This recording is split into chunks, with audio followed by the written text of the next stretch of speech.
Salut à tous, chers internautes. Vous êtes sur la chaîne sportive Zianoya TV et je reçois Moïse Sarré, journaliste sportif. Alors, monsieur Moïse, merci de vous présenter aussi encore une fois aux téléspectateurs qui vous suivent aujourd'hui. Je suis Moïse Sarré, journaliste sportif sur la chaîne de télévision de la place.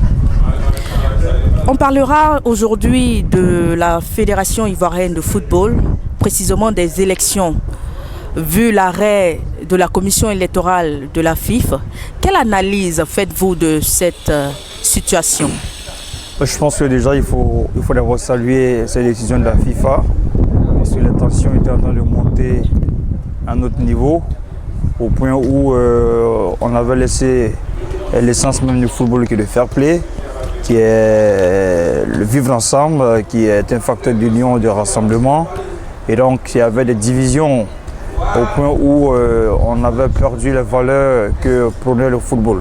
Et je pense que déjà le fait que la FIFA ait interrompu le processus, ça nous a permis à chacun de nous de calmer un peu les ardeurs. Et aujourd'hui la FIFA a auditionné les membres actifs, les protagonistes de cette élection-là. Et je pense que dans les jours à venir, nous aurons un dénouement heureux de la situation pour que le plan de football. Selon vous, d'où est venu cet arrêt de la commission électorale? C'est venu du fait que la commission en elle-même était fissurée. Il y avait des membres qui étaient dissidents de plusieurs décisions prises par la commission. Et donc cette dissidence-là a entraîné certaines personnes à refuser de signer le PV de la commission. Et donc du coup la FIFA est obligée de se sentir, en tout cas, est obligé d'intervenir pour calmer un peu les intempéries, les discordes, et pour que tout le monde soit entendu, et pour qu'après nous avons entendu tout le monde, on puisse trouver effectivement la solution idoine pour le rassemblement du football ivoirien. Nous voyons la présence d'un joueur international de taille, Didier Drogba, membre de la Fédération internationale de football, acteur majeur de cette élection. N'est-ce pas sa candidature qui crée toute cette polémique? Je pense que oui et non, parce qu'il est venu, son avènement a permis de comprendre beaucoup de choses au sein de cette fédération. Ça a mis à découvert à nu beaucoup de malaise, beaucoup d'irrégularités ont été observées dans la gestion de l'équipe sortante. Et donc du coup, c'est ce qu'on peut déjà saluer parce que ça nous a permis de mettre la lumière sur beaucoup de zones d'ombre qui gangrenaient le football ivoirien. En même temps, il est candidat comme tout autre. Non, parce qu'il est candidat au même titre que les autres. Et donc je pense qu'il doit remplir aux conditions d'éligibilité avant de se faire élire. Donc il n'y a pas sa venue, c'est une icône, c'est une personne d'envergure. Mais je pense qu'il ne faut pas dérober aux règles. Et quand on est à une phase aussi importante, qui va servir de jurisprudence pour les élections à venir. Vu le programme des 3 candidatures, quelle lecture faites-vous? Quel est le meilleur programme qui sierait à la jeunesse ivoirienne de football? Je pense qu'il n'y a pas de mauvais programmes parce que tous les programmes vont dans le sens de la construction, vont dans le sens de développer le football ivoirien. Il n'y a pas un programme qui est fait pour détruire le football. Donc je pense que déjà, les 3 candidats ont un projet. Les membres actifs sont 81 personnes. Et donc je pense qu'il y a eu d'ouvrir les yeux et de regarder les programmes parce qu'après, c'est eux qui vivent au quotidien les difficultés que traverse le football ivoirien. Nous ne sommes qu'acteurs, spectateurs. C'est eux qui sont au quotidien, qui payent les joueurs, qui sont de l'argent pour les déplacements, pour les frais d'hôtel, pour les primes, etc. Et donc du coup, eux savent les besoins. Ils pourront en savoir plus, ils pourront en tout cas juger des programmes pour pouvoir se projeter. En parlant du football féminin, vu tout ce qui se passe, les acteurs du football féminin, surtout les footballeuses qui se plaignent de l'organisation du football féminin. Aujourd'hui, l'ONG Footeuse a mené certaines actions auprès de la FIFA qui ont eu gain de cause. Il s'avérait qu'aujourd'hui, la FIFA va octroyer des fonds directement aux clubs féminines et non à la fédération. Quelle lecture faites-vous de ça? Je pense que déjà, c'est pour mettre fin aux difficultés que traversaient les joueuses ici en Côte d'Ivoire. On le sait, les joueuses avaient pour plus des matchs à 3 000 francs par match gagné. Et lorsqu'elles perdaient les matchs, elles avaient du mal même à avoir de quoi rentrer chez elles à la maison. On a vu des joueurs qui ont été blessés, des joueuses qui ont été blessées et laissées pour compte.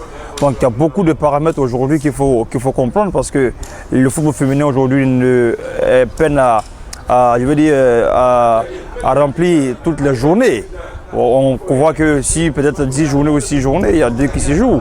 Et les clubs qui devraient avoir la subvention peut-être en moins du tiers de la subvention.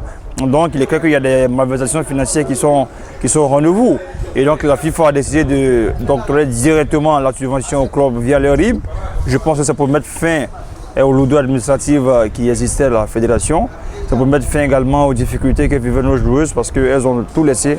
Elles pouvaient aller faire le travail des servantes, des ménagères. Elles pouvaient aller faire la couture, la coiffure, la série, comme on le dit en Côte d'Ivoire. Mais je pense que si elles ont décidé de jouer au football comme les hommes, c'est pour quand même avoir un avenir un peu meilleur. Si tu laisses un métier qui est de ton genre, et pouvoir embrasser un autre métier qui est reconnu particulièrement pour un genre masculin, c'est parce que tu gagnes quelque chose quand même de plus important.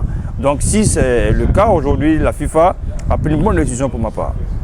Alors, vu les paramètres des élections de la Fédération ivoirienne de football, doit-on s'attendre à une suspension définitive ou arbitraire de la FIFA?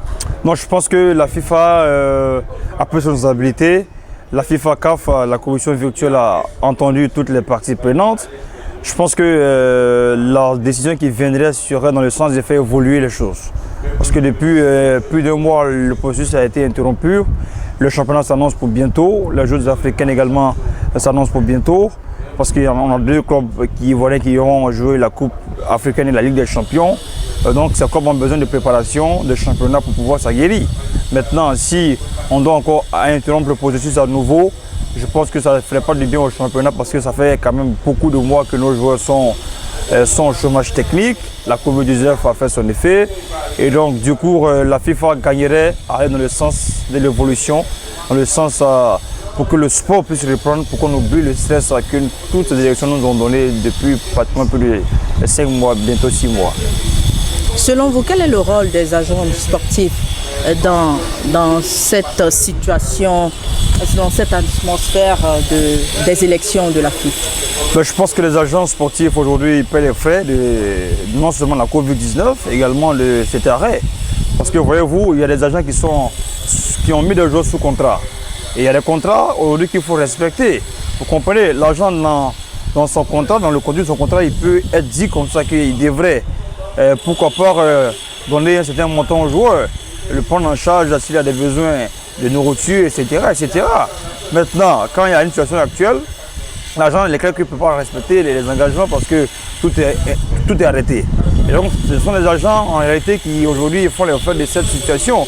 Le club aujourd'hui, la Ligue professionnelle a demandé au président de donner 50% du salaire. Quand on sait que le salaire aujourd'hui, il y a des gens qui touchent 60 000 francs par mois en Ligue 1. Bon, moins 50%, ça te fait déjà 30%. Donc, tu as une maison de 25 000, tu as un salaire de 30 000 francs. Après, tu ne peux plus continuer quand même à vivre décemment. Et donc, du coup, la FIFA, les agents de joueurs ont quand même beaucoup fait les frais de cette situation. Nous pensons qu'ils seront quand même réhabilités parce qu'il y a eu un fonds de la FIFA et de la CAF qui ont été adressés aux fédérations pour les aider à compenser, à compenser les écarts financiers que la Covid a pu provoquer. Aujourd'hui, nous sommes dans des périodes électorales, donc il y a 2 situations qui aujourd'hui nous gangrènent. Alors, un dernier mot en tant que journaliste sportif, aux différents acteurs majeurs du sport ici ivoirien.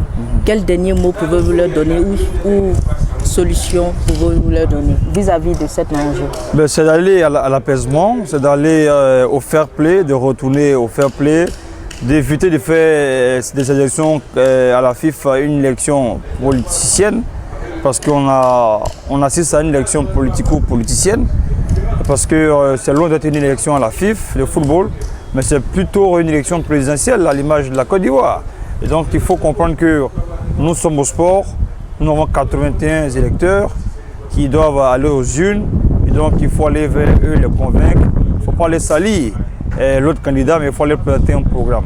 Je pense que c'est à cela qu'on devrait nous donner, mais on voit sur la toile beaucoup de publications qui vont dans le sens de nuire, de salir l'image des uns et des autres. Je pense que c'est pas ça qu'on a besoin, parce qu'après les élections, le football doit reprendre. Après les élections, la vie doit reprendre. Donc il faut éviter beaucoup de publications, l'image de tenir l'image des autres candidats, parce que nous sommes tous frères et sœurs, et le football a besoin de rassemblement. Je vous remercie. C'est moi qui vous remercie, madame.